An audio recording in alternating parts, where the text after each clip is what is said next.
Can expect disruptions to their water supply over 2 or more days. Rand Water is carrying out maintenance work on the pipeline that supplies the Vereniging water purification plant. So this means that water pressure will be affected in 8 municipalities, mostly in Gauteng. Now, there are worries, though, that taps may run dry during peak hours. We've got reporters Masikane and Heidi Giokos roaming affected parts of Johannesburg for us. Slee, let's start with you in Johannesburg South. Where are you now? And what are people saying about their water supply? Well, we're near the Southgate off-ramp here in the south of Johannesburg, where we are, of course, just checking out the situation in terms of the water outage that's expected over the next 3 days. And we know, of course, that outage started around 5 a.m. this morning. We know that not only communities and residents are going to be affected, but businesses as well as schools and hospitals in those named areas. So far, the residents and businesses that we've spoken to say that they did wake up with water today, but they are just unsure as to when their taps are going to run dry. But I am joined by the spokesperson for the Gauteng Education Department to talk us through the contingency plans for schools in and around the affected areas in Gauteng. Mr. Mabona, just take us through when you guys found out about the outage and whether you actually have any contingency plans.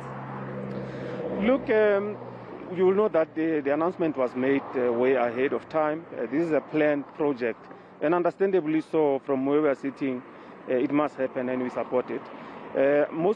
Some of our schools have boreholes.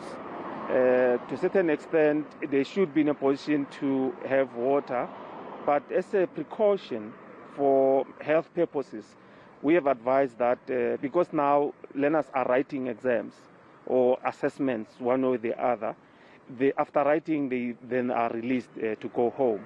And including your grade 12s, they come, write, and then they will be released.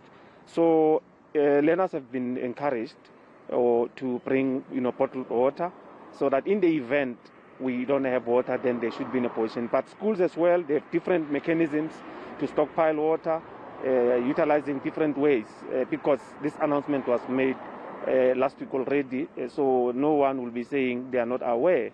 So we've been monitoring in all the areas. Up to so far, all of the schools still have water, and we are managing very closely. All right, thank you so much, Steve. All right, that is the spokesperson for the Gauteng Education Department, Steve Mabona, talking us through the contingency plans for schools. Yeah, Steve, before we head to the north, just quickly in the south there, can you talk about the areas that this water shortage or the pressure being low, how far that is spanning in the south of Johannesburg, the areas that are going to have this challenge? We have more than 30 areas that have been identified that are going to experience water shortages. This ranges from Pimville to Protea Glen, Orlando East, Orlando West, Dobsonville, Mfuleni, a number of the areas in Soweto, the township itself, as well as areas such as Kibble Park and Windsor in the south of Johannesburg. At this point, however, those areas are still experiencing water. The pressure is still okay, but of course we're going to be monitoring the situation throughout the day. And the city of Johannesburg is saying that water tankers will be deployed to those high-lying areas here in the south. Yes, Masikane speaking to us there in Johannesburg South. Let's head to the north of Johannesburg. Heidi Giokos joins us from there. What are you seeing that side, Heidi?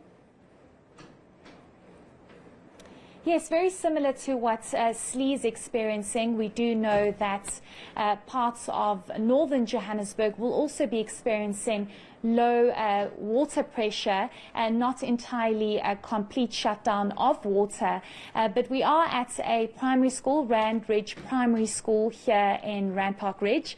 And we are joined by the principal. I don't know when last I was in a principal's office, but it's for a good reason. We are joined by the principal, Nick Pinar. Thank you so much for your time.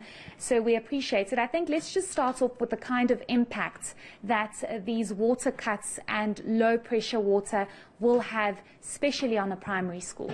Good morning, Heidi. Yes, we're in the region of about 1,016 learners at the school, 65 staff members, and we have in the region of about 20 ablution blocks. Now, the good news is that we were informed that we're going to run at 50% capacity, which is a good thing. Obviously, the 20 ablution blocks have got a number of toilets and urinals, which we then have to cater for and see that the learners can still practice their basic rights by going to the toilets and using and utilizing the ablution blocks, and also having drinking water. What kind of contingency plans have been put in place? We know there's not going to be a complete shutdown of water, but at 50% capacity, it is quite low, given what you've just mentioned, how many pupils there are, ablution blocks and all of that. What kind of plans have you put in place to ensure that it's not a disaster? Well, obviously, we were pre-warned, and the good news is, like we said before, that it's 50% capacity. So we did inform learners to bring their own drinking water today, and we've got in the region about 30-40 containers, which is filled up prior to this in order to fill up the cisterns, etc. Because, like I said before, is that the learners still have to sort of like go to the toilets and utilize the ablution blocks. So we do know there are repairs on the pipeline, and we've been told that it's going to be about 54 hours that there will be some kind of disruption to water supply. Should there be a complete shutdown or not enough water supply at the school, what is your plan?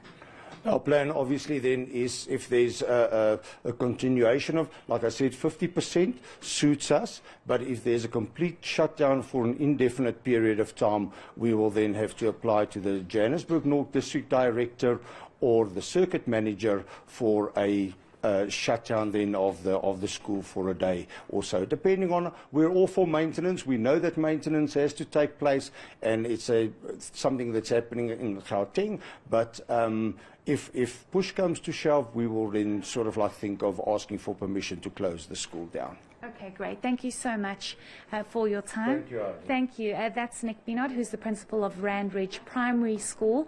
And as you heard there, Naledi, it's important for them to be told prior so that they can make contingency plans. And hopefully, after 54 hours, the water is restored and it's back at full capacity. Yeah. It's going to be a tough few days for many people in Johannesburg and, of course, in other parts of Gauteng as well. Heidi Giokos speaking to us there. Thank you so much, ladies. Let's move on. So still ahead.